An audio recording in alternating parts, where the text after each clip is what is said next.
guuli waxaan ugu wada jirnaa wararka dalka Afghanistan waxa studio la fadhiya sidoo kale wariyahayaga Maxamed Kaafi maxaan ku ognahay wararkii ugu dambeeyay dalka Afghanistan oo la sheegayo inay garoonka diyaaradaha ee Kabulna uu ka dhacay dhimasho. aad iyo aad baa mahadsantahay Xuseen. waa sidaad sheegtay xaaladda sida ay nimco sheegtay wadanka Afghanistan toddobaad ayaa laga joogaa markii Taliban ay si buuxda ula wareegeen wadankaas ku yaala koonfurta bari ee Asia. marka toddobaadkaas isbedel ayaa wadanka soo food saaray ha ahaado dhinaca amniga iyo guud ahaan maamulka oo aad ka warqabto in maamul cusub uu goobta yimid. wararkii ugu dambeeyay waxay sheegayaan in meesha ugu badan ishana lagu hayo ay tahay gagida diyaaradaha ee magaalada Kabul oo la sheegayo in tan iyo toddobaadkii hore ay ku xayiran yihiin kumanaan qof oo doonaya in ay halkaas ka baxaan. dadkan waxay isugu jiraan dad u dhashay wadanka iyo dad ajaanib ah oo dalka Afghanistan joogay kuwaas oo ku go'doomay markii dalka isbedel uu ka dhashay oo kooxda Taliban ay la wareegeen. marka ugu yaraan 7 qof oo reer Afghanistan ayaa la sheegay in lagu dilay meel u dhow garoonka diyaaradaha caalamiga ee Kabul xilli fawdo ay ka jirto guud ahaan garoonka diyaaradaha. waxaana soo baxaya in ay Taliban doonayaan inay la wareegaan maamulka garoonka sida saraakiisha militariga Britain ay sheegeen.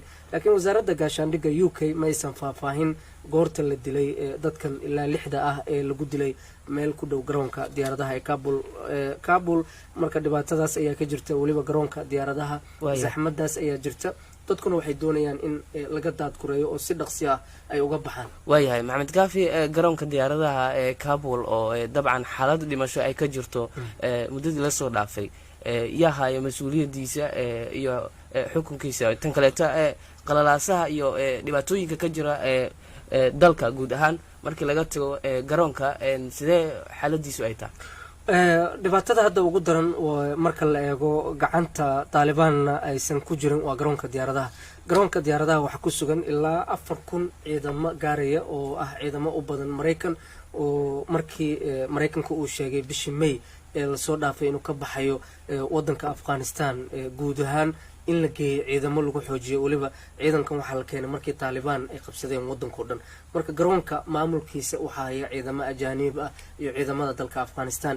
laakiin dhibka jira waxa ay tahay diyaaradihii oo ku yar garoonka Taliban oo doonaya in ay xitaa bandow ku soo rogaan garoonkii diyaaradaha iyo dadka baxaya qiyaastooda oo aan la koobi karin. waxaa jirta oo indhaha caalamkana soo jiitay diyaarado lagu dhagan yahay oo dadkii doonayaan inay ku baxsadaan garoonka diyaaradaha. marka dawladda Ingiriiska waxay sheegtay in duulimaadyada ugu dambeeya 31 bishan August ay ku egtaa waana waqtiga ciidamada Mareykanka iyo kuwa guud ahaan ajaanibta ee jooga dalkaasi Afghanistan ay ka bixi doonaan wadanka.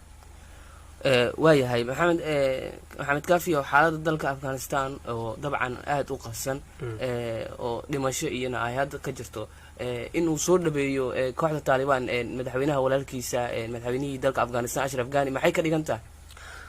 wareysiga uu bixiyay Mushaad Ghani oo ah walaalka la dhashay madaxweynihii hore ee dalka Afghanistan Ashraf Ghani oo 15kii bishii hore ka baxay dalka waxa la leeyahay waxa ku soo beegmaysa horta ninkan waa nin ganacsada ah wadanku hadda jooga baraha bulshadana waxaan arkayay sawirro lagu baahiyay kulankii Taliban oo la yeeshay.